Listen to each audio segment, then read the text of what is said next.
All right. I'm Becca Ryan, she, her pronouns. I'm a part of the Career Center team, and I'm specifically embedded in computer, mathematical, and natural sciences.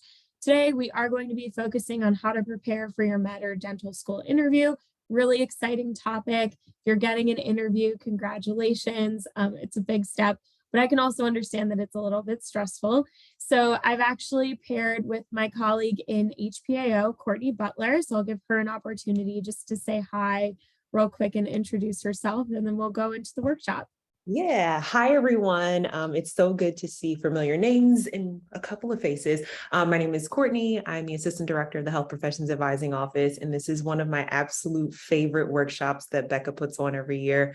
I think that she just really gives us kind of the nitty gritty and those details and those unspoken rules that we like to think about when it comes to preparing for our interviews. So take notes, anything that Rebecca says that perhaps you want to follow up on, we can follow up in drop-ins, one-on-one appointments, or through email. And so thanks, Becca, for doing this. I think that you're fantastic and you're the right person for the job. Absolutely. Thanks, Court. And this is also one of my favorite workshops. I think this is a really fun thing to talk about, and I hope that you all are ready to ask questions as we go through this, because I know that this is a big thing. Interviewing for medical or dental school can feel really overwhelming, but we're here to make it a little bit easier today. So we're going to go through a few different parts of this presentation. I want to just give you a little bit of a rundown and a roadmap of what we're going to work on today. So we're going to start off just talking about the purpose and the structure of an interview. It can vary a little bit, of course, but this is just kind of your basic interview structure that you might expect if you're going into a medical school interview. We'll also talk about this idea of crafting your narrative. So thinking about how you talk about yourself and your journey in terms of storytelling, how to approach questions. So there's even some common questions that I know are a little bit difficult for you that we'll go over today in terms of do's and don'ts, logistics before, during, and after the interview, and then tools to use and some Q&As at the end here if you have additional questions. So to get going, I think it's important to consider what the interview is and is not, right? So this is a space for you to be able to articulate your experiences professionally, demonstrate your strengths and behaviors, and also respond to behavioral interview questions. A big part of this is being able to provide additional context to your application, provide a face, some personality, some color to that, right? And so it's really exciting for you to be able to do that, but you want to make sure that you're doing that in a really professional way. So thoughtful answers, adding additional details that maybe you couldn't provide in those limited word responses, right? And really showing them who you are as a person.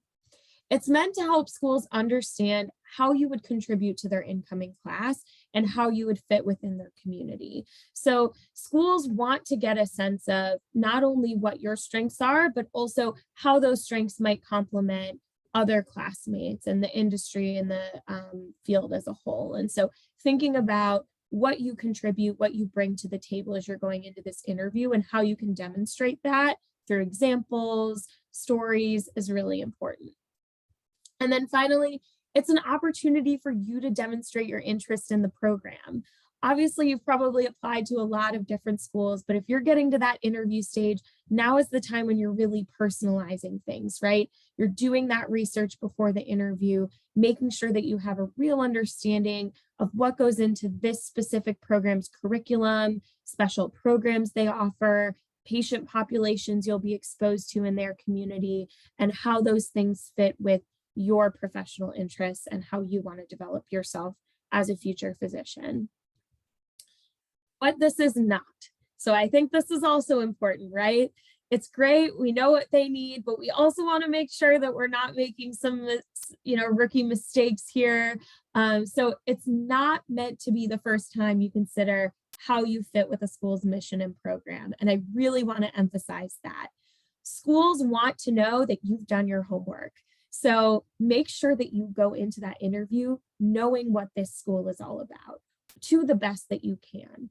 That means talking to students who currently go there if you need to. So looking at those HPAO alumni lists, trying to do some networking, using your resources, and we'll talk about some of those resources later on, but making sure that you have put some thought into this and you've done that pre-work, reflecting, journaling, taking notes, and doing research.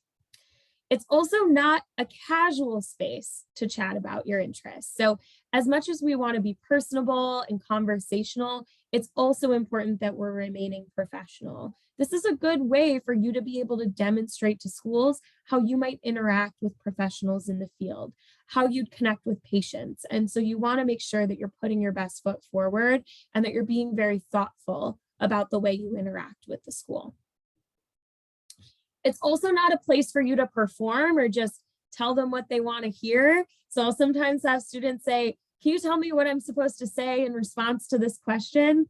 Well, that's a hard question for me or Courtney to answer, right? Because it's really dependent on you and who you are and what your narrative is. And so as we're going through this, I will talk about some tips, but it's important to note you're not just going to give them some cookie cutter answer. They want to know that you're being really genuine as you're answering these questions and that your response is unique to who you are and what your interests are in the field. And then finally, it's not a place to begin to reflect on your experiences. I know if you've made it to this point, you've all completed that very detailed HPAO packet. You've gone through the mock interview, right? You've made it this far.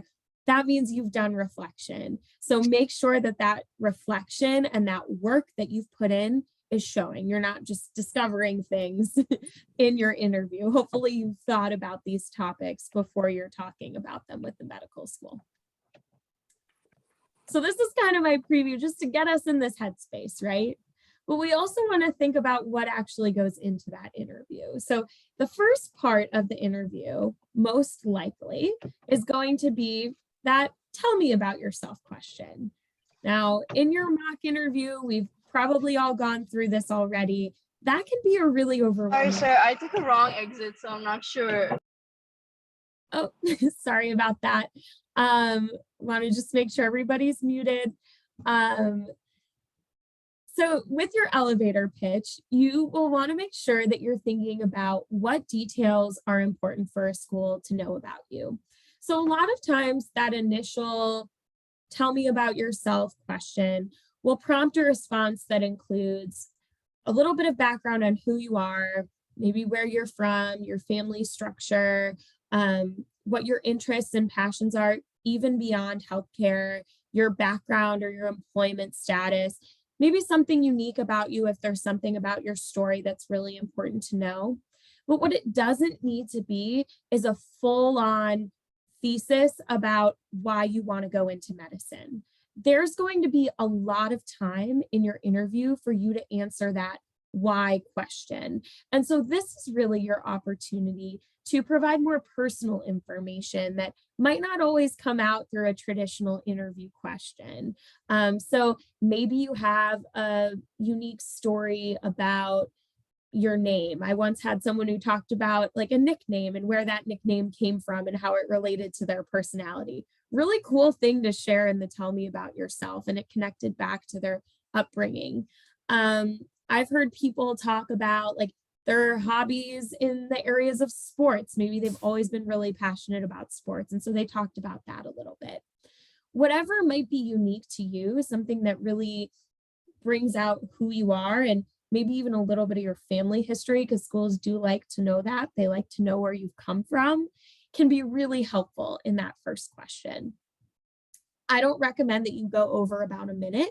So I know I've talked about it for probably more than a minute. Your answer should be shorter than my explanation, all right? It needs to be pretty prompt. Give them a little bit of a taste, an idea of who you are, and then allow them to continue to ask you questions as you go throughout the rest of the interview. If you're struggling with this, I recommend making some bullet points and practicing talking about it.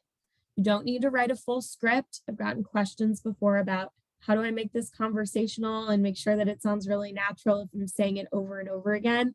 I don't recommend you write out word for word exactly what you're going to say and memorize it, but make a few bullet points of what you think might be most important. And that could even vary based on school. Maybe for some schools, you want to share a little more detail about something related to the region or, whatever that might be that's unique. The next part of the interview, so another main part, we've got the elevator pitch, right? So that elevator speech, who are you? Tell me about yourself. Then there's also the big question, which you've been asked throughout advising, hopefully, right? That is why. Express why you're interested in medicine and dentistry.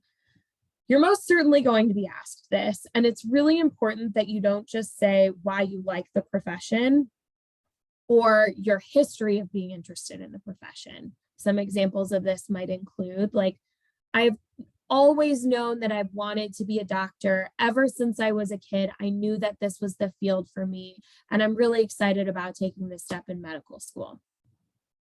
Well, that's missing the main part, right? Which is, what steps did you take to make sure that this profession was the right profession for you? You've put all of this work into getting experiences and developing a perspective that helps you understand how you're going to operate as a physician or as a dentist. And so this answer should be rooted in referencing those experiences. You don't want to go in full detail again, right? Like, this isn't a thesis, but you should indicate that you not only have an interest in this, but also that you've taken steps to be sure that this is the right field for you. So demonstrate what's interesting to you about this profession and why you know that it would be a good fit for you. For example, maybe you're somebody who really loves solving puzzles, and you start out with talking about how even as a kid you like to solve puzzles, but then you go into a few different examples of how that's played out through your experiences. Maybe you gained some research experience and discovered you really liked solving puzzles related to anatomy. And then you went and did this clinical experience where you got to do different things related to that, right? And you carry through that theme. So you're able to highlight your why and also how that why is rooted in actual experience. You'll be able to elaborate on your experiences in the rest of your interview, so you don't need to go whole in depth, but you should have some little hints here and there that you've gotten experience to back what you're saying.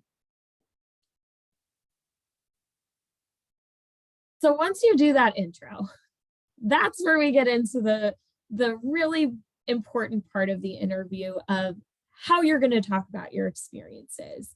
So in your packet, when you were doing your HPAO packet, you had to write about your clinical experiences, your service, your research, if you had any exposure to research, where your academic curiosity lies and what you're most interested in from like a subject perspective, and other significant life experiences. You did those things so that you can reflect on them early and ideally pull those examples out depending on what someone's asking you in an interview. So for example, you're likely going to be asked about different scenarios or behaviors that you might be exhibiting. So talking about your leadership skills or being able to express your interest in service. Why is service important? And so it's really important that you're able to connect to those examples that you've actually lived, right? So those things that you've lived, and provide some statements that show that you're understanding the importance of academic, service, clinical, those sorts of things, and maybe even highlighting lessons you've learned. The AAMC has core competencies, which I think should open up here, that I want to direct you to. We'll share these slides with you afterwards so that you can take a look at them. I'm hoping you've seen these already, and I imagine you likely have, but I want you to go through and think about these competencies and maybe even try to consider if there's specific examples from your own extracurricular engagement or lived experiences that relate to these competencies.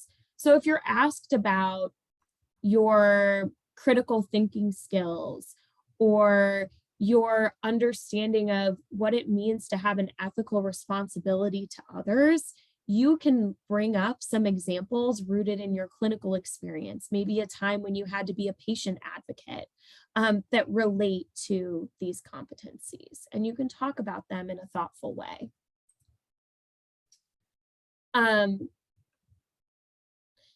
There will be time at the end of your interview for you to ask questions about their program, hopefully, right?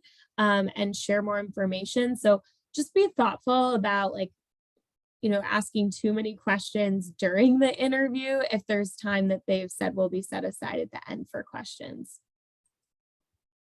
And I want to just give Court the opportunity real quick to elaborate if there's anything else with the structure of the interview that you think is important to share.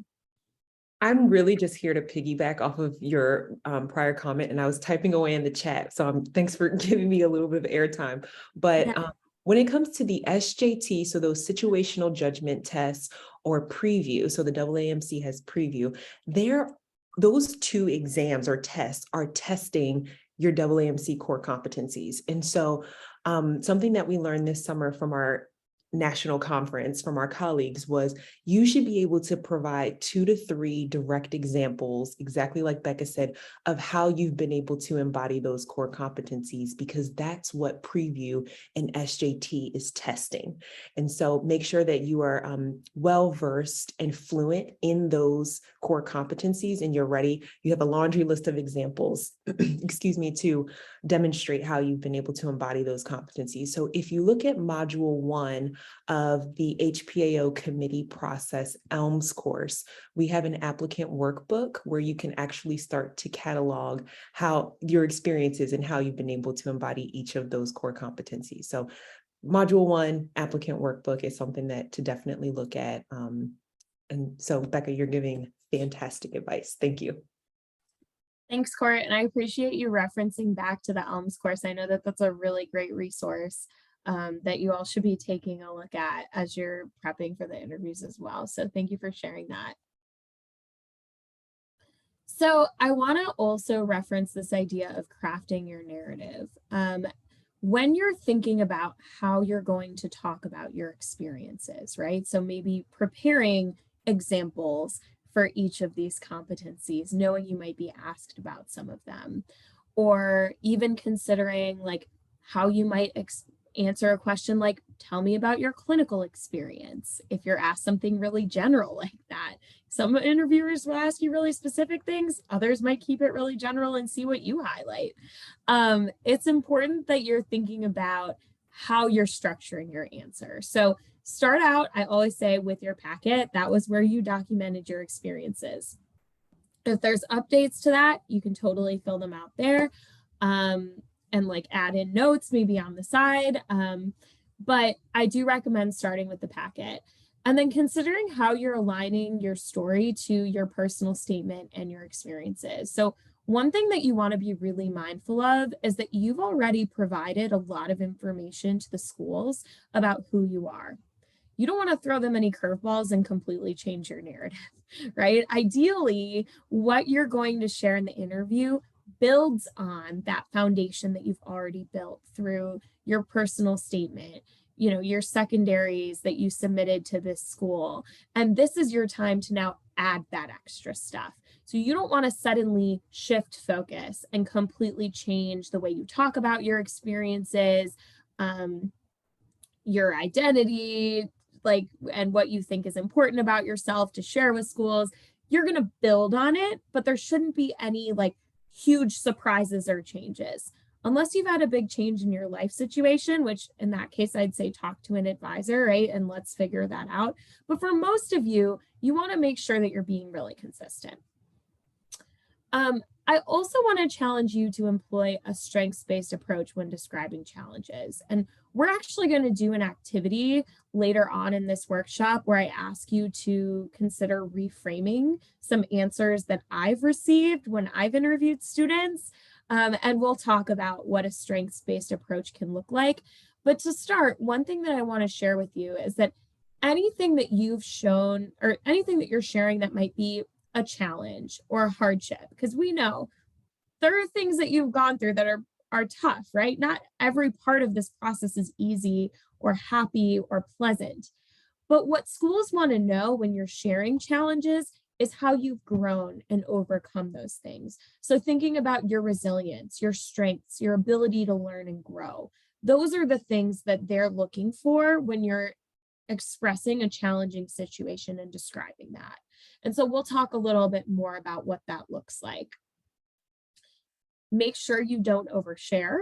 So sometimes, and I think this is especially true with like social media and, I think with COVID, we also have become a lot more candid, right?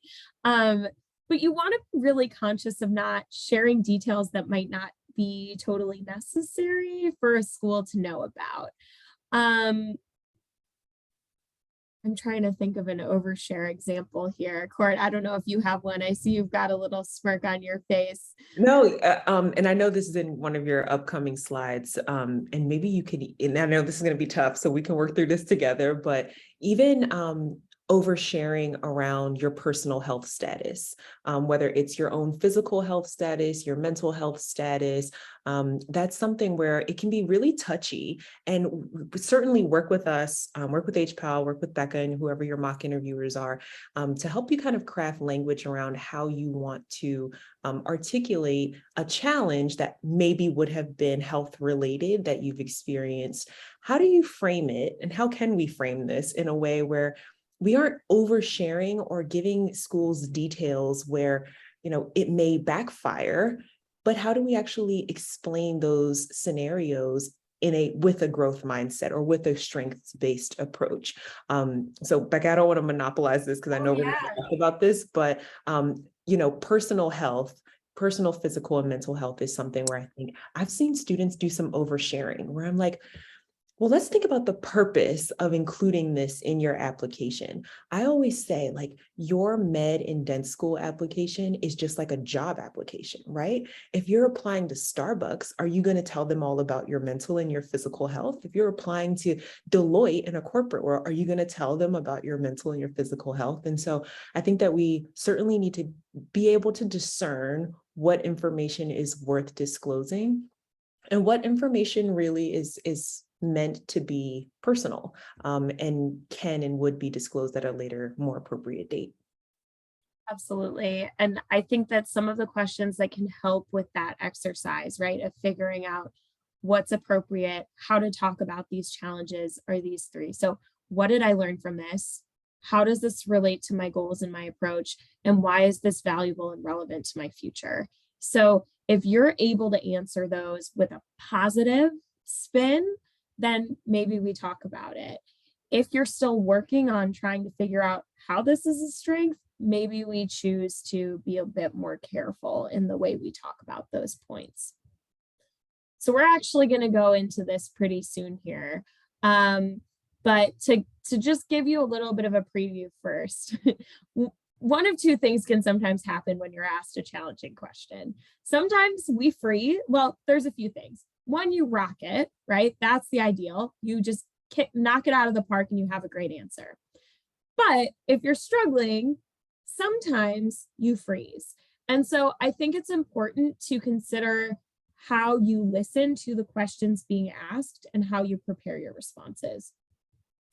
For example, if you're asked a two-part question, it's okay for you to ask for the question to be repeated. Sometimes you get asked a two-part question, you immediately start thinking about the answer to the first part of the question, and you forget to listen to the second part. It happens. That's okay.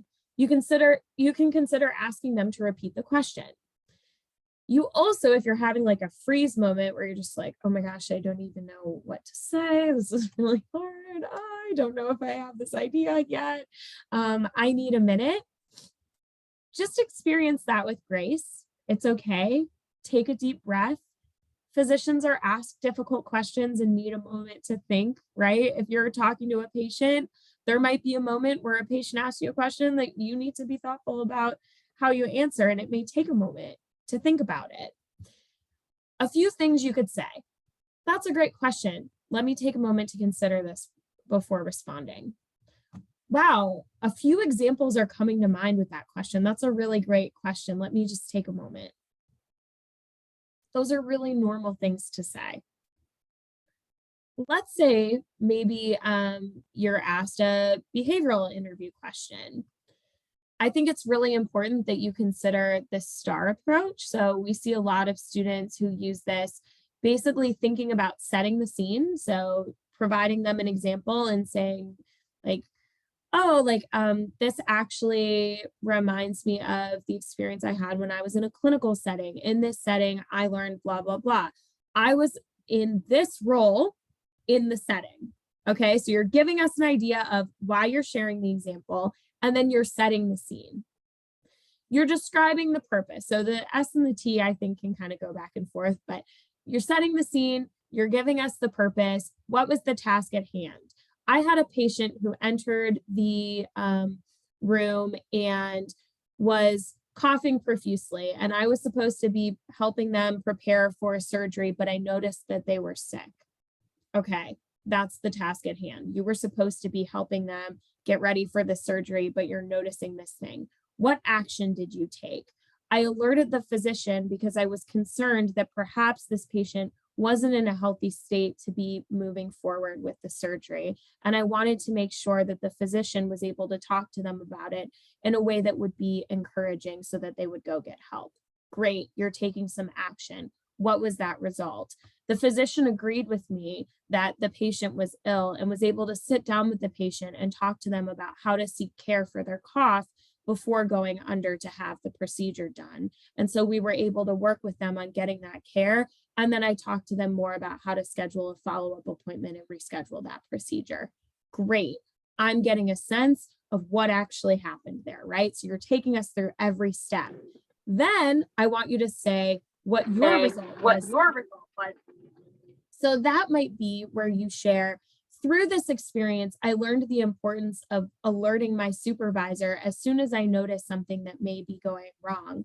And I was also able to practice speaking with patients who might be a little bit apprehensive about getting treatment or worried about what it could mean for them to reschedule a procedure because it was difficult for them to get there in the first place. We're starting to see you understand a little bit more about what may have been challenging for this person, right? And your ability to empathize with a patient, step up and advocate for a patient, whatever that might be. Now, I'm imagining you could go into a lot more detail, but that's kind of the basis of that, right? So thinking about going through all the steps. Don't be afraid to take a deep breath and ask for a repeat of the question as you're answering it. So maybe you get through most of the question, you think you're done and you say, do you mind just repeating the question? I want to make sure I fully answered that. Don't do that with every question, of course, because we want to make sure you're coming across as though you can receive information and understand it. But if that happens to you for a question, that's okay. Now, the long-awaited reframing of the answers that Court and I mentioned earlier. I have an example here, and I actually want us to work together to think about how we could maybe reframe this answer so that it takes more of a strengths-based approach.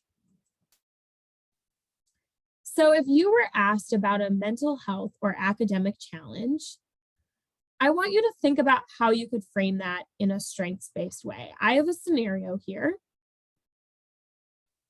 And it says, I was depressed during the pandemic. And on top of that, my professor was struggling with teaching virtually. I felt like I was teaching myself and I chose to take a P instead of taking the grade since there was so much going on and I wasn't really being taught the material.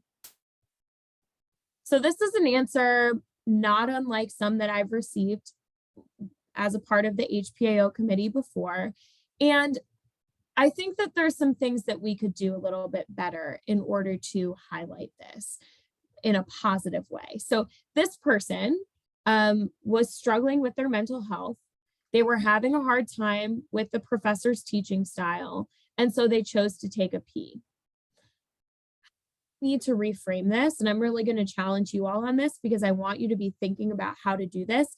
How would we maybe reframe this for a school so that it's a bit more appropriate of an answer? Okay, so we've got an answer in the chat here. You could say something about how you wanted your grade to adequately reflect your performance and ability to learn. Okay, and I see Kiana says, start by taking accountability. So what would accountability sound like in this situation? These are both good answers. I want to really challenge you on this. Like, what would you actually say to take accountability here? Pretend you're this person. Okay, so we know what not to do. Don't blame the shortcomings of the professor, right? You're going to work with a lot of different professors in medical school. They might have different teaching styles. So it's important you demonstrate your ability to work with a lot of different teaching styles. I see an answer here. Mention that you understand that your professor was not at fault. Okay, that could be interesting. So saying something along the lines of, I understand that it was a really difficult time for professors as they tried to move their curriculum from in-person to a virtual format. Acknowledge what you could have done better. In hindsight, I wish I would have set up more individual appointments with my professor or organized a virtual study group so that I would have had more support in learning the material outside of class.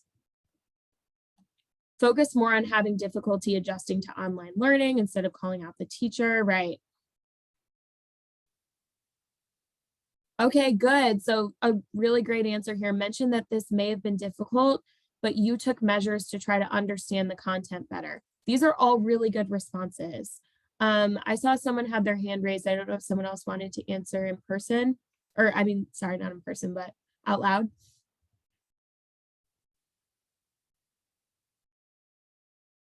Okay. Yes, these are all great responses. And one thing that I really want to highlight here is that you also don't need to say that you were depressed.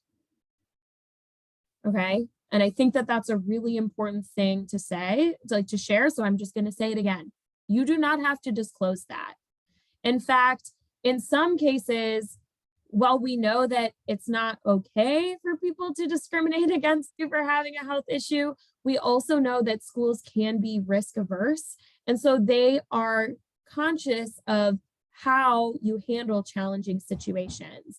And there are some, unfortunately, and I say this, for those of you who know me, you know, I'm really an advocate for mental health. So I really hate that this is what is going on, but there are a lot of people who has stigmas against those with mental illness. And so I think that it's important to be conscious of how and if you need to share that information and when it is appropriate, right? So if you need accommodations because you've worked with the university and gotten certain accommodations in class and on campus in order to access resources, and you need those accommodations during the interview, that might be something that you need to bring up at the right time. But you should work with an HPAO advisor if that is the case. You don't need to necessarily just upfront throw out a bunch of personal information about your mental health if it's not something that, one, you've talked about with an HPAO advisor. They're here to help you with that. And two, if it's not an actual diagnosis, which I know sometimes, you know, we throw out words like anxiety, depression, you know, just be considerate of how that might be interpreted by the admissions team.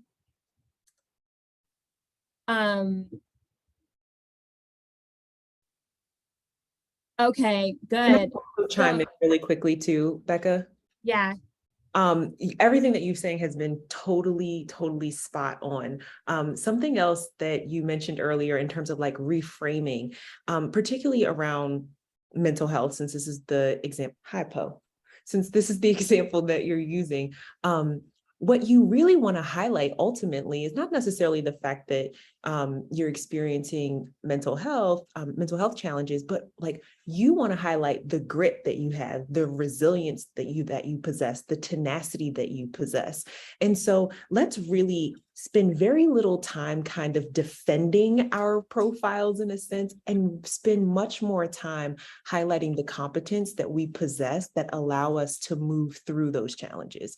So I love this example because over the past 2-3+ years, generationally, the cohort that's in college right now and it feel very comfortable disclosing and there being a level of transparency. But I think that there also has to be, and we have to remember that there's also a level of professionalism that needs to exist within these spaces and certainly within interviewing. Is this the appropriate and professional time for you to be disclosing that information? And are you framing those disclosures in a way that highlight grit, resilience, tenacity, fortitude, etc.? Mhm. Yeah. And I think Grant's example in the chat, if you all want to look at the chat, really does a nice lead into that court, right? The virtual environment and pandemic posed many challenges to my learning. However, the challenge allowed me to become more aware of my own needs and responses. So I decided to take a P and then maybe you talk about what you've put in place to be able to succeed since then, right? So focusing on how far you've come after that. Okay, here's another example, and this one's related to integrity. And I think it's also really important because we did see a really big increase in student conduct violations, especially around integrity in the honor code at UMD with the pandemic. So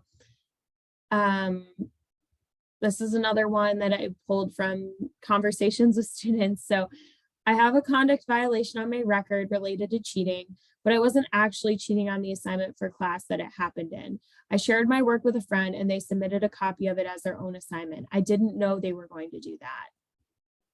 So this would be like if a school says, I noticed that you have a conduct violation. Can you tell me more about that experience? How might you be able to reframe this so that you're talking about this in a way that demonstrates your strengths to schools?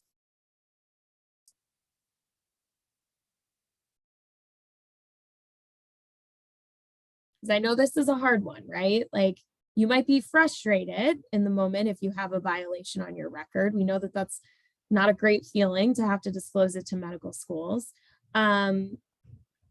Good, right. So they should take accountability for what they did and say what they learned from the violation. Take responsibility and as always, show what steps you have taken to redeem yourself and do better. Good. So, now I'm more mindful of sharing my work and instead of sharing samples of my work, I'll ask up here if they'd like to study with me and we'll talk through the concepts that they're not understanding together so that we're supporting one another, but I'm also maintaining integrity in my work, right? Something like that, giving them an example of how you've done better. And that example part is really important, right? Like, what do you actually do now that shows that you've improved? Talk about the steps you made to not make this mistake again and encourage accountability with your peers too. Good. So everybody is on the right track with this. I think that this answer is a little more straightforward, right? And we already have one practice round. So I think that that's all really good. I want to go to this last one because I think that this is also one that is kind of interesting and it takes a strengths-based approach in a different direction, right? Sometimes when we're applying to schools, and I think especially if your plans were disrupted during COVID, there may be moments where your experiences aren't as robust as you would have liked them to be, especially maybe 2 years ago, right? Thinking about what has happened, like there might be a few periods of time where your experiences are a little light. And so here's an example of an answer that I've received. So during COVID-19, I couldn't really engage in much because things were virtual. So all I could do was shadow physicians virtually. Because of the pandemic, I don't have a lot of direct experience with patients. There just wasn't much that I could do. So how might we be able to reframe this to highlight the strengths of this applicant? Talk about what value you found in the virtual shadowing. Okay, yeah, absolutely. Don't immediately disregard it as worthless because it was virtual. Awesome, really good point, Morgan. Talk about the future of telemedicine and your understanding of telemedicine, its benefits and maybe its limitations based on what you observed. Like, did you observe that there were times when it was more difficult for a physician to treat a patient? Those are all great things to bring up. Right. Okay. So Kiana has a good point. Like that can show that you have initiative and that you had some outside of the box thinking. So it's a form of resilience. You could highlight the strengths in rephrasing that answer. Good. Talk about other experiences you sought out in volunteering or extracurriculars during the pandemic. So again, we're trying to think about how we have overcome things, what we were able to do. So don't focus on those limits, right? Where are you limited? Don't focus on that. Try to highlight the things you were able to do, what you are able to accomplish, what strengths you are able to demonstrate that you have. So another thing that I got a question about earlier today via email, and I think that this is a great one, is what is your biggest weakness? So somebody emailed me and said, can you tell me more about how to answer that question? So this goes along with this strengths-based approach, right? Avoid stopping with this weakness. You want to make sure that you elaborate on how you will address it. And you want to be mindful not to pick your biggest strength and make it into a weakness in a disingenuous way. So I have heard, and I think I even got this advice when I was in college, honestly, like, oh, if someone asks you that, just say like you're a really hard worker, because that's like both a weakness and a strength. So it kind of works both ways. That I will say, be mindful of, because at times it can backfire, right? And it could come across as disingenuous. It's okay to have a weakness. Everybody has weaknesses, and your school is going to be looking at how they can support you with the things that are most difficult for you. But that means that you need to be honest about the weakness and frame it in a strengths-based way. So here's one example. And I want you to just think about this. This is hint, not a good example. Okay, this is bad. I just work so hard and I'm a total perfectionist. I always go above and beyond to get the work done. Sometimes it's tiring, but I'm a very hard worker and I thrive when I have a lot to do. This isn't really giving me an idea of how you manage moments where you're in a setting that you can't be a perfectionist, or what happens if the work really does become too much and you do have too much to do. Like, I don't know how you're going to manage those moments when you are overworked or when you maybe can't put as much time into something as you would like. But there's another way you might be able to answer that. I sometimes focus too much on the details of a project and spend too much time analyzing the finer points. I've been striving to improve in this area by checking in with myself at regular intervals and giving myself a chance to refocus on the bigger picture. I also give myself small deadlines so that I know when it's time to move forward to the next task. That way, I can ensure quality without getting so caught up in the details that it affects my productivity. So I understand, okay, this person maybe has a tendency toward being a bit of a perfectionist and being really focused on tiny details, but I also know that they're working on it. I have a question in the chat here. Is there a particular weakness that if we possess it, we really should avoid mentioning it and opt for something else? In other words, is there something that would be marked as a red flag and should be avoided in discussion? I can think of a lot that you might want to be conscious of. But I would say, think about how you are addressing that weakness and if it is something that can be addressed. So I'm going to give one, like, let's say, for example, you cry uncontrollably anytime you see someone else cries. Like, maybe you're talking to patients and if they start crying, you're going to burst into tears and sob and you just absolutely cannot control it. You're just a super empath. I'm using this example because those of you who know me know I'm a big empath. So like, this might make it really challenging for you to deliver bad news to a patient. So you might want to make sure that you're able to express how you've managed and overcome that. If you haven't overcome it, maybe that's not the weakness that you share, right? So you want to be really conscious of how you're mentioning that weakness and then the overcoming part. So how do we show your strengths? And your strength is that resilience, your ability to problem solve, work through that weakness and show them that you can work through that weakness. So that's a big part of the answer that's not asked about in the question. They're just asking, what's your biggest weakness? You're giving them that and then some. How do I overcome that weakness? That's the little asterisk in parentheses. You can't really see that part of the question, but that's really what they're asking, is how are you overcoming it? I'm interested, Naja, afterward, if you want to share that with me in court. I'd be curious what your humorous approach was to that. Always interested in how people answer these different questions. Can I interrupt you really Yeah, quickly? go ahead, Court.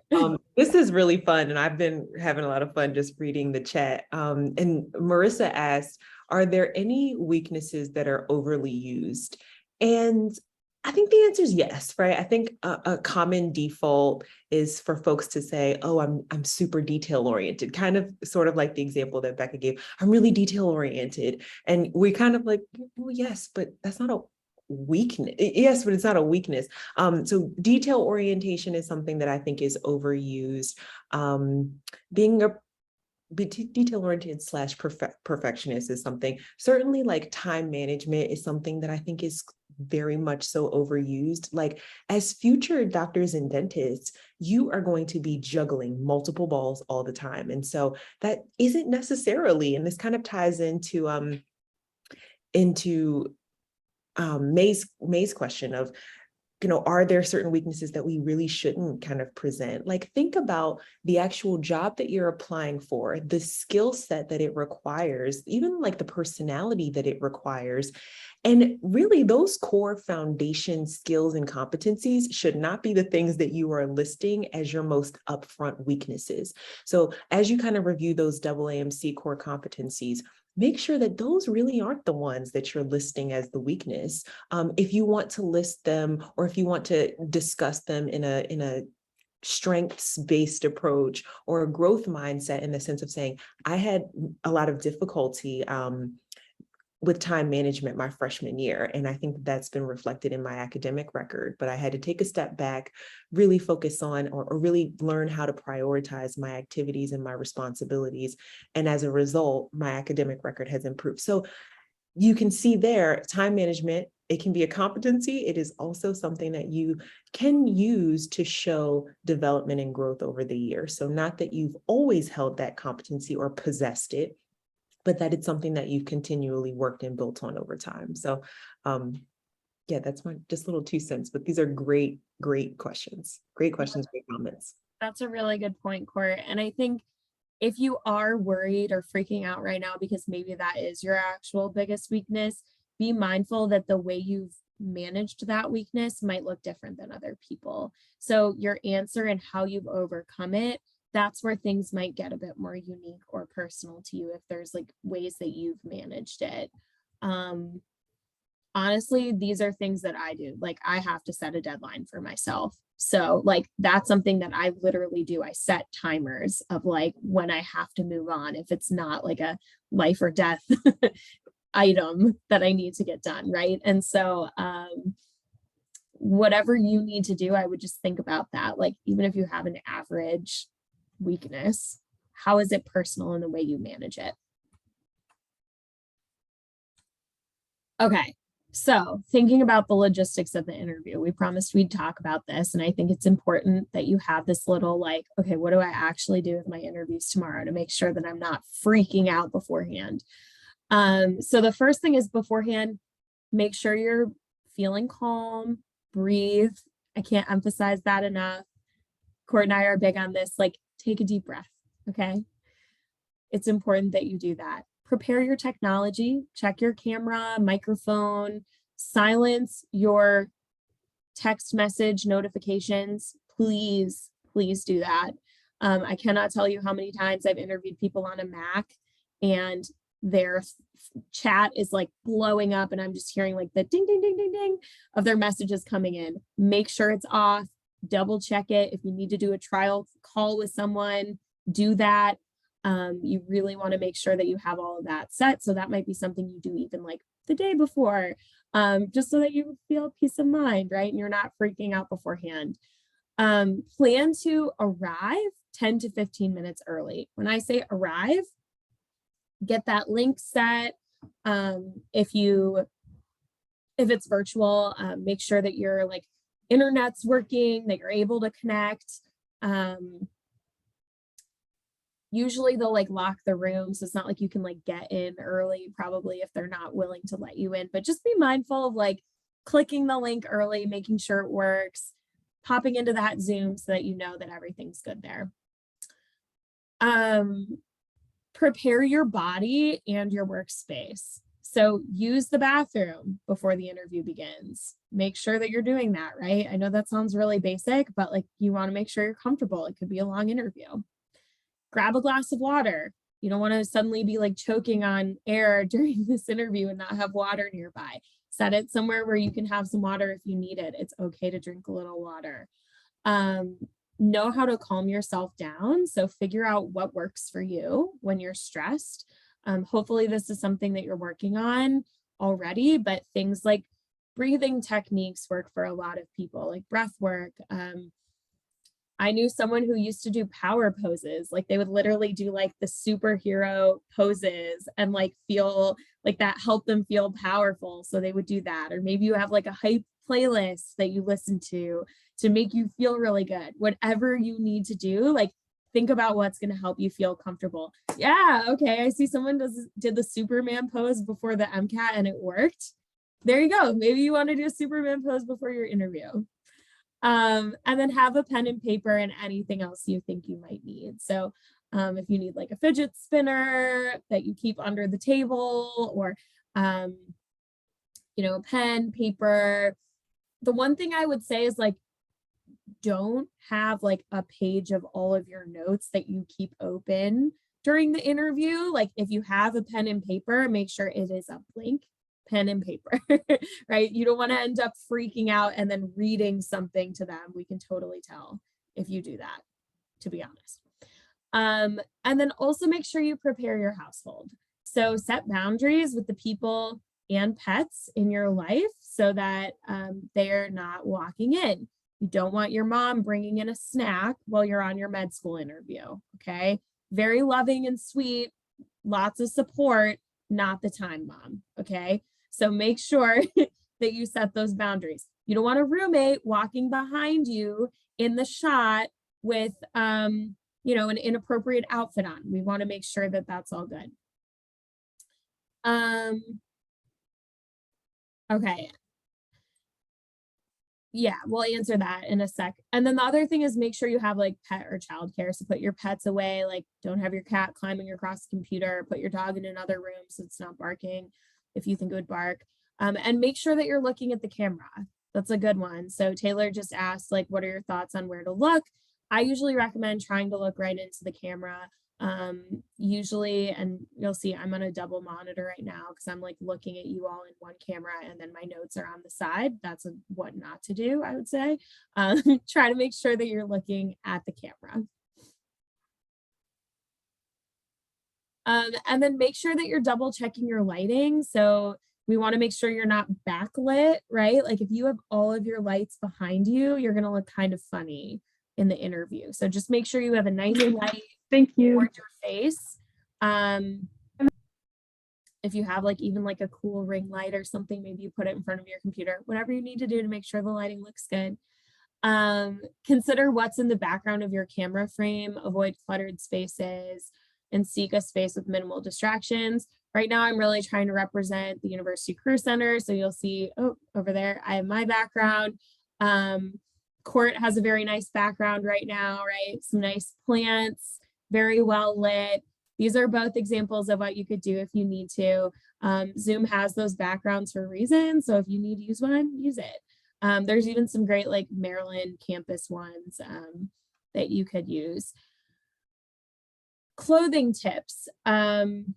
So I recommend like sticking to, we say like conservative color for clothing, but I think just like don't have too much going on with your outfit. But overall, I think if you're feeling comfortable in what you have, that's what matters. Like rock what you own. But try to make sure like it is fitting nicely, right? You don't want anything that's like going to be flying around during the interview. So if you're like waving your hands around and you have like a bunch of like frilly things on your sleeve, it might be a little distracting. We want them to focus on you. Make sure that you're like well groomed, like you feel good about how you look.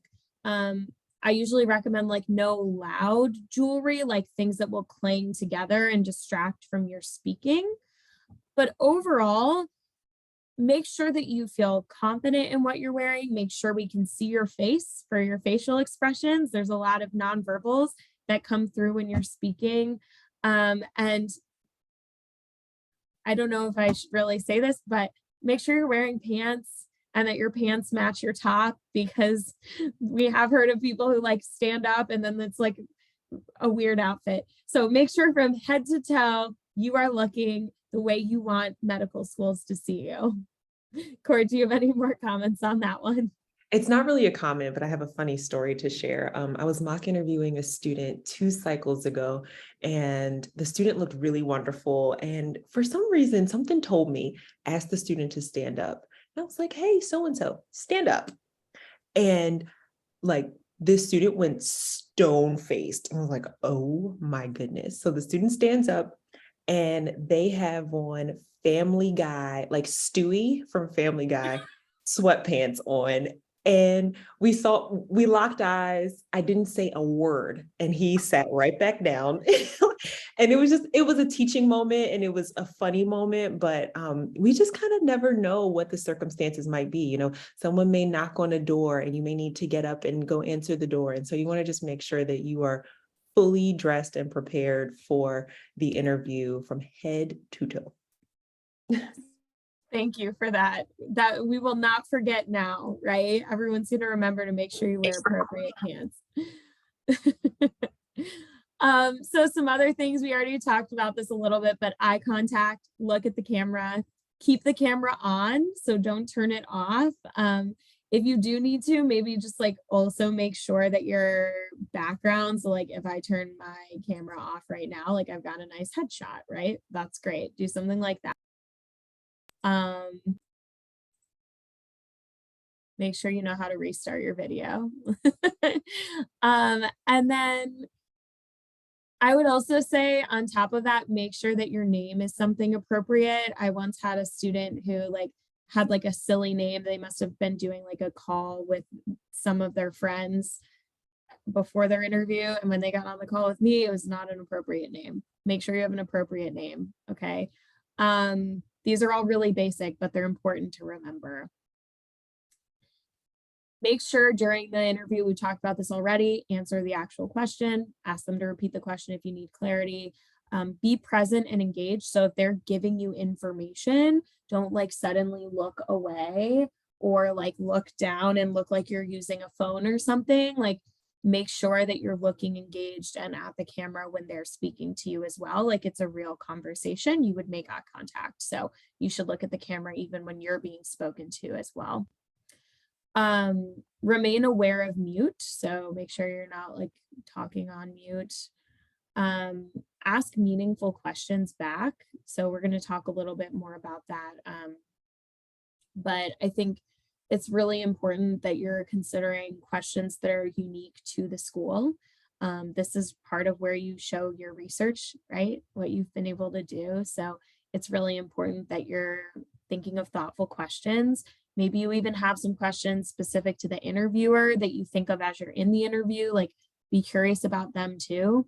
They're taking the time to share information with you about the school probably, right? So ask questions where needed for them too.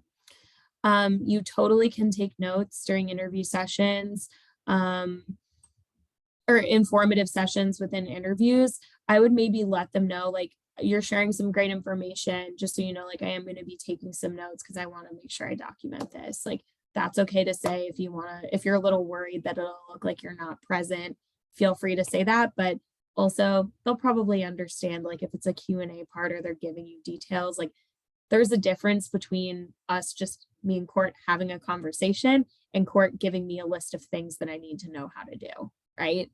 Different things. One, you take notes, one you might not. And then this last one, do not read off a piece of paper or a screen. As much as you think it looks natural, it does not. Okay? Don't do it, please. I don't know what else to say about that, except like we will know. They know.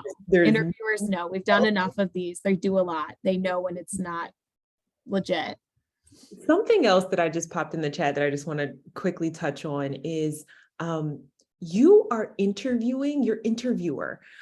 If you have gotten to the point where a school has invited you for an interview, we are in really good territory, and that at least shows you that like schools are interested in you. They are like, hey, we could see this person just before even meeting them. We could see them being a future clinician at our school.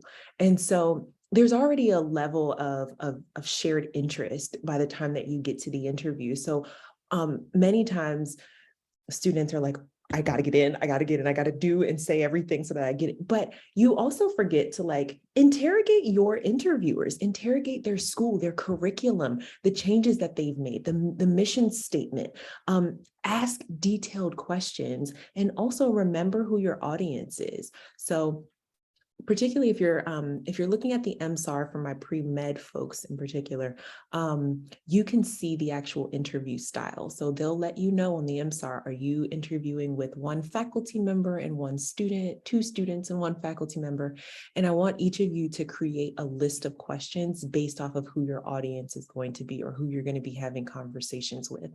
So if you know that you're going to be talking to at least one faculty member and one student, what are some questions we can maybe ask a faculty member that we maybe wouldn't ask a student? So maybe we could ask a faculty member, okay, what are some of the common pitfalls of your first and second year students? What advice would you give a second year who's really trying to pin down a specialty to lean into? How can they identify a clinical mentor? Why did you go into academic medicine, and what are the benefits of this career path versus going into private practice? So think about who your audience is. Maybe if you're meeting with current students, you can say, if you were to give your M1 or your D1 self advice, what advice would you give your first year self? How are you identifying what specialty or subspecialty you're interested in going into? How did you identify a clinical mentor? How have you identified a professional mentor? So really, I want you to move past the admissions, right? Like once you're in front of someone for an interview, the admissions kind of criterion fall away. And this is more so about fit. How do you ask the questions, or what questions do you ask to really identify whether or not a school is going to be a good fit for you? So we can work together on these types of things, asking meaningful questions. But just from this point on, I want you to be really cognizant of who your audience is and what particular questions they could do a good job at answering. And that's also a really great way for you to highlight like what you need in a school too, like through your questions. Like if that was amazing. And it made me think of like, if you're really interested in like what the community is going to look like how have you connected with classmates in your program? Like what opportunities helped you best connect with your classmates? Or what does your support system look like at this school? Those are things that can be interesting too. Okay, so the after. Take notes on the topic you discussed in your interview. This doesn't necessarily need to happen when you're still in the interview. Like I would say when it's done, if you have a few minutes, like jot down as much as you can for two reasons. One, you want to make sure that you're sending thank you notes to your interviewers, and those can be like written, but they can all like handwritten, but you can also email them a nice email that's professional and thoughtful, highlighting like what you appreciated about the conversation, like bring up some things you talked about together, right? Emphasize that you really valued the time they spent with you, those sorts of things. The other reason to take notes is because hopefully this is not your only interview. Like you might, if you're lucky, you'll have more than one. Doesn't always happen, right? But like whatever you're able to get, like you want to be able to reflect and better prepare for future interviews as well. And so also taking notes on like what went well, what was challenging for you, what you really liked about this school in this interview process, maybe things that you were confused about or concerned about that you need to think more about. If you're answering questions in the future, it's really important to document this while you still remember it.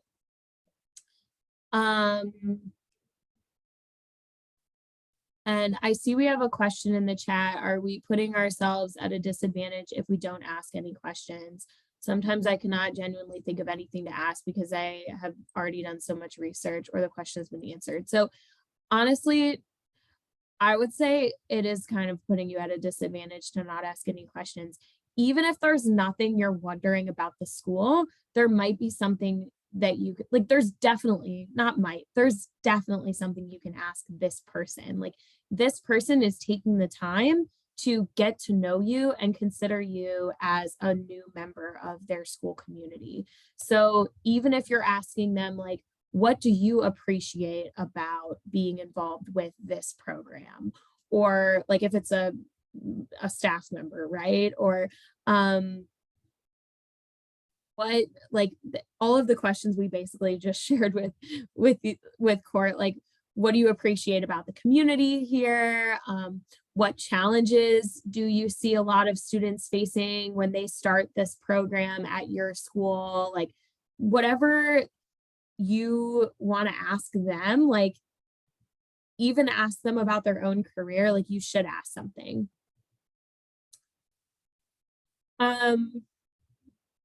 Another part of this for after is like get help where you need it. So like consider like asking for advice on the challenges you face during the interview, not to your interviewer, but like to an advisor at HPAO, to an advisor in the career center, whatever, whoever you have in your support system, like get help if you need it.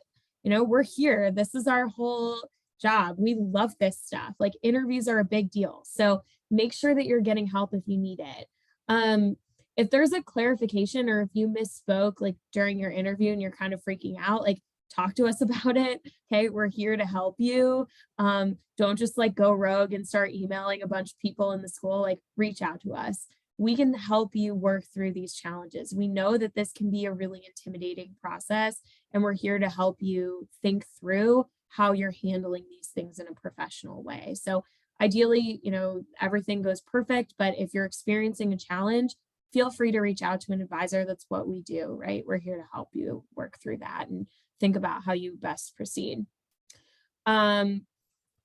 And then this addressed concerns before ending the conversation. Ignore that. I apologize. This was also from another presentation.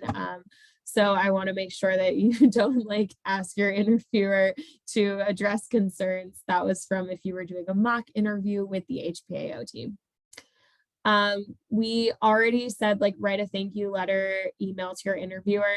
Another thing I really want to emphasize here is to like be patient through this process. So make sure that if you are like interviewing and then you're thinking like, wow, I really want to get a decision, you're not like emailing the school a million times asking for updates. I know you've gotten advice on this already, but you want to be really thoughtful about how often and how you interact with schools. And so I know this is scary. I know it's really frustrating and you just want the answer right now because you've put tons of work into this, but try to be patient. Can I add something to that, Becca, if you don't mind? Yeah. And every interaction or touch point that you have with the school, with the admissions office, with even a secretary who's in a lobby, that's a part of your interview. They are assessing you. They're assessing your professionalism, your interpersonal skills. I had a student, another quick anecdote. I had a student maybe 3 or 4 years ago who had an interview at GW. They were not very polite to the administrative staff who they encountered. They were fabulous with the actual interview that they had, but the administrative staff told their colleagues, hey, you know, this student wasn't very pleasant to interact with on their interview day, and that student didn't get into GW. And so not only are your interactions with the admissions office, deans, directors, staff, faculty important, but also your correspondence. So many times around November and December, HPAL will say, hey, everyone, now's a good time to think about sending schools an update letter, or at least touching base, letting them know what you've been up to. If fall grades have posted, we'll encourage you to send fall grades. every touch point is a part of your interview. And so making sure that your update letters are professional and that they are they happen in a timely manner, that there's not an over communication that's happening, that there is really a respect for the process. And so as you think about the waiting, and as we kind of go through the waiting period, which I honestly think is the most painful part of the entire process, is waiting. But as you move through kind of that waiting process, that update process, going to events, going to open houses, just think of every interaction as a part of your ultimate interview.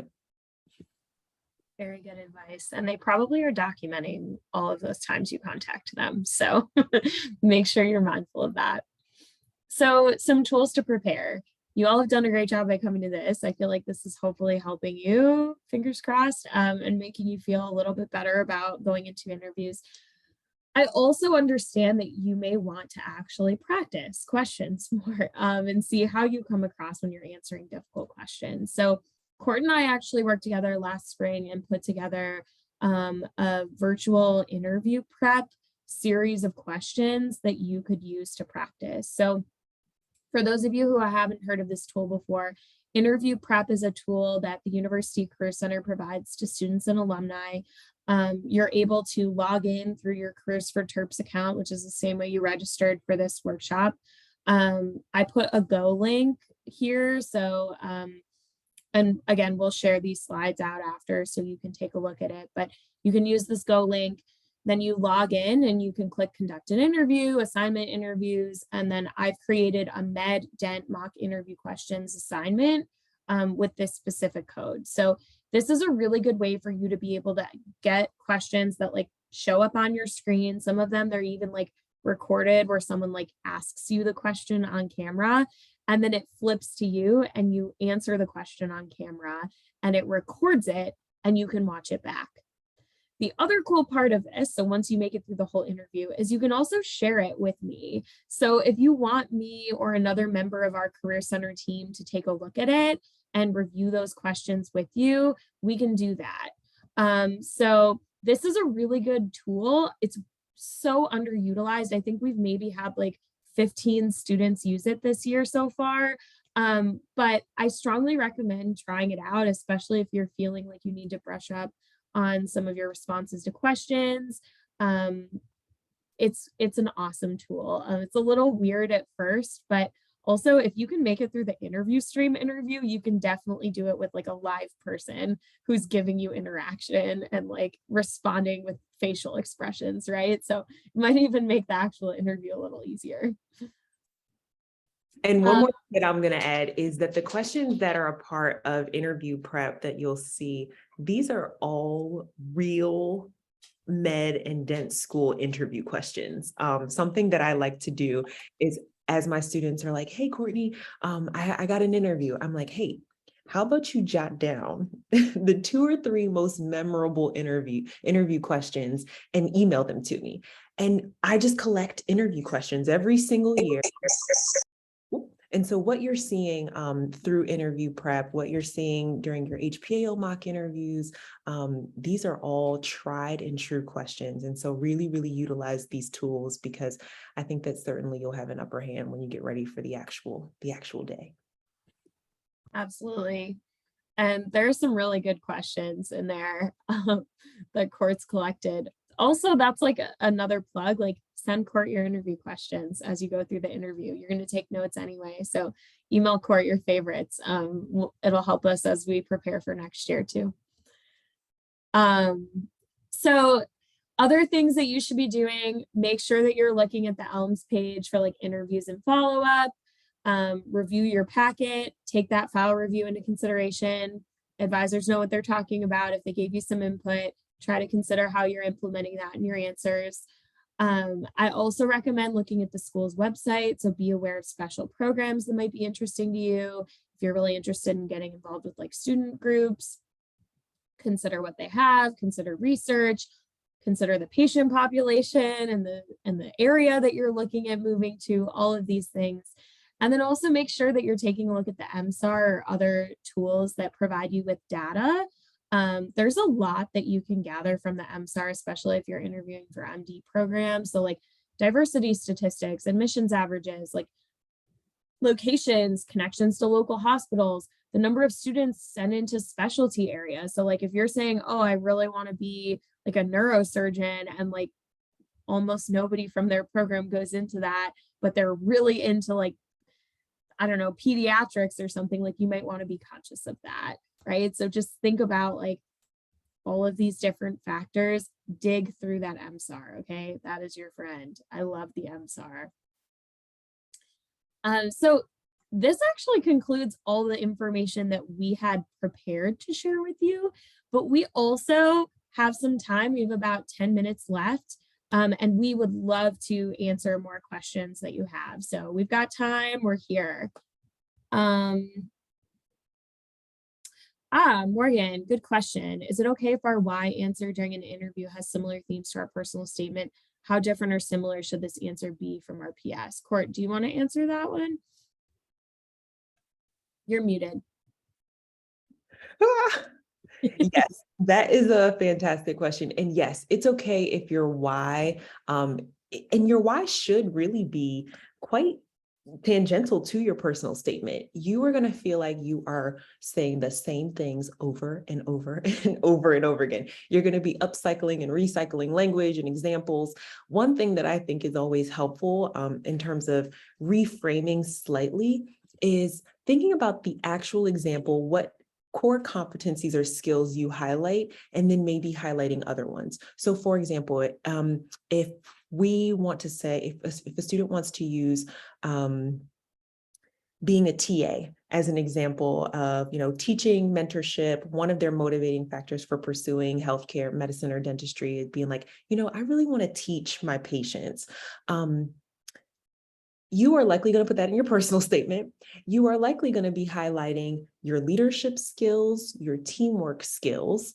And so if that's how you kind of frame you being a TA in your personal statement, okay, once you get to the interview, how can we now go take it a next step further? So we've already talked about our teamwork and leadership. Now, how can we talk about problem solving and goal orientation? Exact same example, but highlighting a different facet or different skills and competencies that you possess within that same example. So yes, you are going to be saying things over and over and over and over again, but let's always try to bring it back to like those AA and C core competencies and just reframe by talking about how we've been able to embody a different competency. Oh, Becca, you're muted. I think the next question maybe was from Marissa's iPhone. Marissa, did you want to ask something? Can you hear me? Yes. So I am. Oh, we could hear you, but now the applicant, and I was wanting to say, oh, hang on. Go ahead. We can hear you now. Can you hear me now? Yes. Okay. I am a re-applicant, and I'm wondering if in my interview, if that's something I should necessarily tie in to some question, or if it's something I should only bring up if I'm asked about it. I can start with this, Becca. Totally bring it up. Yeah. Okay. Totally bring it up. Be transparent. And also, what I think that schools are really looking for, particularly from re-apps, are like, what's the difference between this application and last year's application or your last application? And so just be honest and upfront and be like, you know what? I'm making things up, Marissa. You can say, you know what? My MCAT score was crap. And I needed time to retake it and really show that I mastered this content and be able to, show evidence of that. Or maybe it's like, I applied in a previous cycle. Things didn't work out. It wasn't my year, but I was still committed and engaged with the healthcare industry. And these are the things I've been able to accomplish since my last app cycle. But totally tell schools and tell your interviewer that you're a re-app. It shows dedication, right? It shows that you got rejected and you turned right back around and you tried again. And that's the attitude that a clinician has to possess. And so that grit, that tenacity, that fortitude, that kind of unwillingness to give up is absolutely something that you should highlight. and highlight your growth. Make sure you highlight how you've improved and how you're different this time around. Kiana had her hand Thank raised. I you. also see a question here. Kiana, is this the question you wanted to ask from the chat? Hi, Becca. So yes, I did want that question answered, but I had an additional question as well. Okay, go ahead. So the first question that I posted in the chat was just, how long should the answer to the why medicine question be? I want to say that it should be as long as it needs to be, but I don't want you going to like 10 minutes or 5 minutes to answer that. I generally think maybe around like 3 minutes or so at most. Even that's getting a little long. Like, what I would recommend for you is literally bullet pointed out as succinctly as you can to start, and then consider what you need to add in terms of content for that to flow in a logical way. Okay. Ideally, maybe 2 minutes or so. Am I right about that, Court? Yeah, one piece of advice that a former student gave me is, oh my goodness, Courtney, I should have timed myself. I have to time myself. So I'm going to challenge each of you to time yourselves. Think about the why medicine question, get your phone, record yourself, and just answer it. And listen to it back, and you will be wildly surprised with kind of how you formulate your own experiences and your own motivation. So ideally, I would say somewhere between 1 minute and 2 minutes, very succinct, because what you always want to do is leave a little bit of room for dialogue, leave room for those follow-up questions from your interviewer. And so you don't need to have every experience and every feeling and emotion and desire to pursue medicine or dentistry in your why. Be very clear, maybe 2 or 3 really strong motivating factors of why you're pursuing this career, and then allow your interviewer to ask you follow-up questions.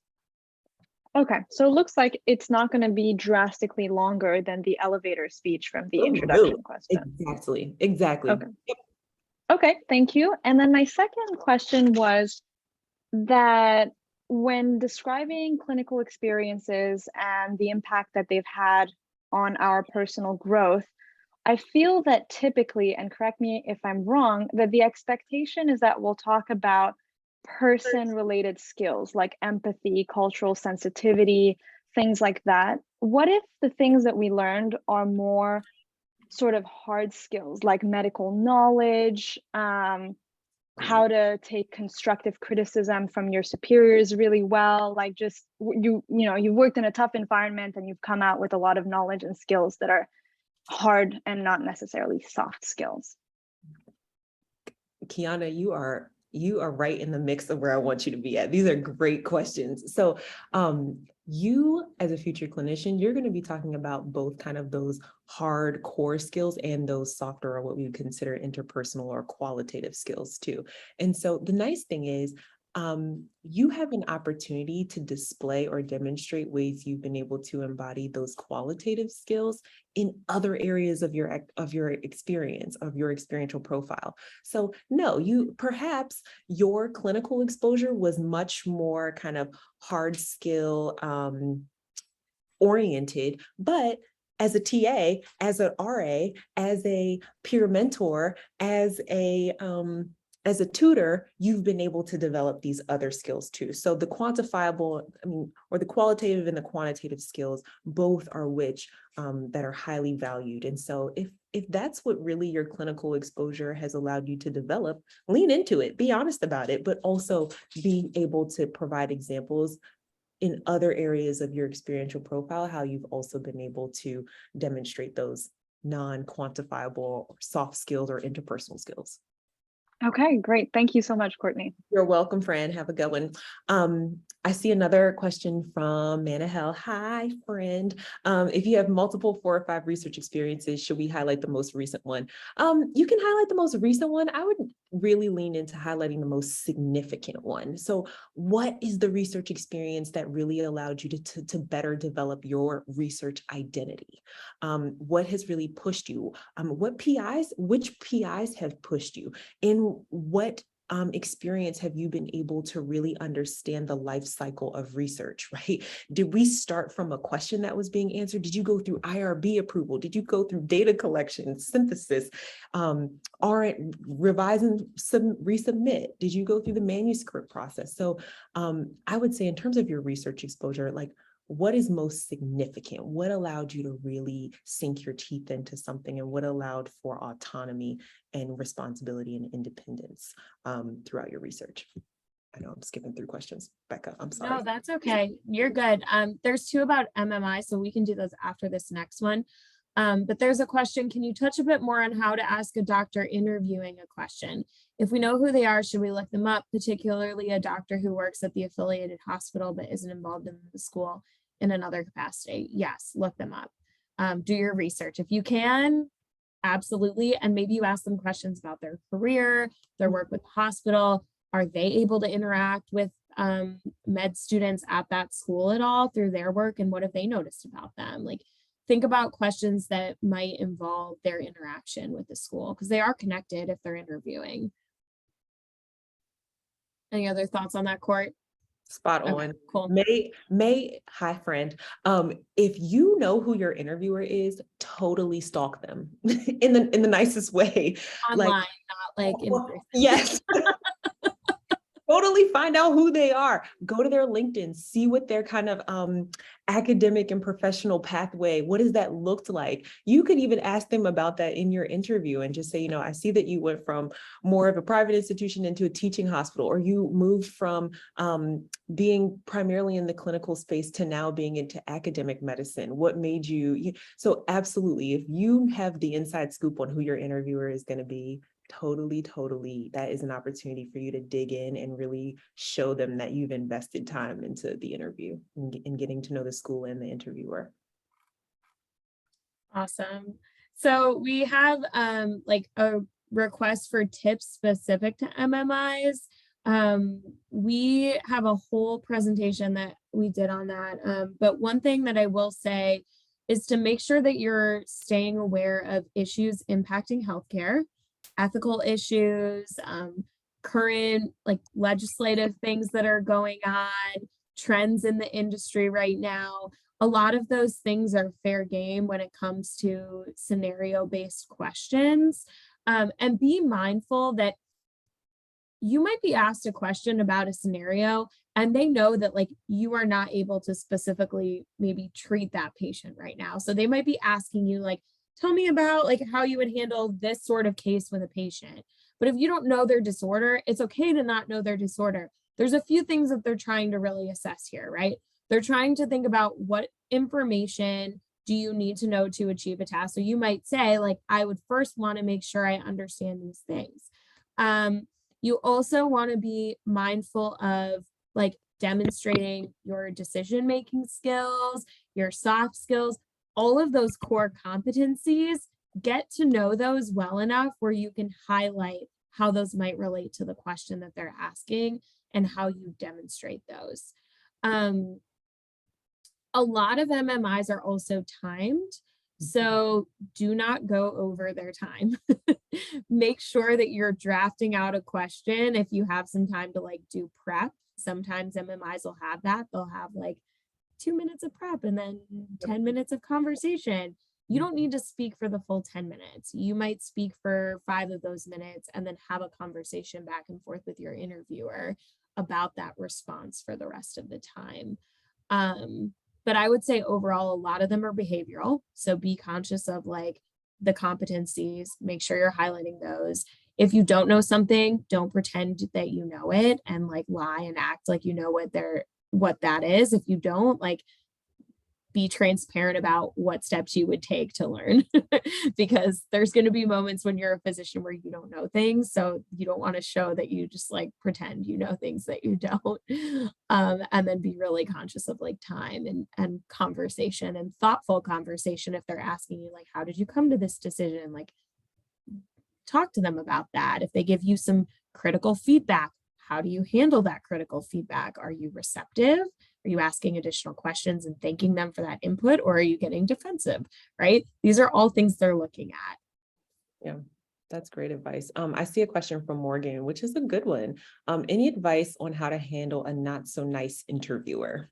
This has happened sparingly over the past couple of years. And I think at first it's really kind of having discernment whether or not like, hey, this is a personality difference that I have with this person, and maybe we just don't vibe on that level, versus, hey, this was an actually like, unprofessional encounter that I've had with someone that I'm supposed to be interviewing with. If you feel like the actual interview was unprofessional and that it wasn't just a personality thing, but like there was a little bit of intimidation or um, um, curtness that was involved in your interview, definitely reach out to us in HPAO. We are very well connected with our colleagues on the medical school and dental school side. And so in the event that you get a really awful interviewer, let us know, because this can be an opportunity for us to reach out to leadership absolutely within anonymity. And so we would never disclose who the student was who had that poor experience, but let us know what your experience was, who your interviewer was, and maybe details around why that experience was distasteful. And this is something that we have in the past confronted schools about. So at the end of the day, we have your back and we want you to know that. And the interview process should be an exciting, a little nervousness, but it should be an exciting and positive experience. And so if you have any significant or negative experiences within your interviews, let us know, because we will call somebody. Any other last, I see one last question from Sanam that I want to answer, and then I know we're gonna start to dismiss you all because it's getting late. But Sanam asked, is it okay to openly challenge or disagree with our interviewer during MMIs as long as we do it respectfully? The answer is absolutely, absolutely. And that's something that you'll start to find with MMIs, is that it is meant to be conversational. You are having a full-blown dialogue with someone. And many times the way that professional schools structure MMIs is that they will ask you a very broad question, get your opinion, and then spend the remainder of their time with you interrogating that opinion. So they will give you more information. Has this changed the way that you think about this? They will give you a different policy. Has this changed the way that you react to this? So there should be a bit of dialogue between you and your interviewer. And if there's an opportunity for you really to just kind of explain your position and garner feedback on that, whether that feedback be critical or supportive, that is absolutely something that I think can really kind of push you ahead of the pack in terms of the quality of that interaction, the quality of that interview. So yes, you don't necessarily need to be combative and fight everything that comes your way. You still have a lot to learn as pre-medical and pre-dental students. But if you are well versed in a topic or a subject area and you feel comfortable having a little bit more of kind of interrogation or dialogue, then absolutely go for it. Right. So we're going to stop the recording at this time.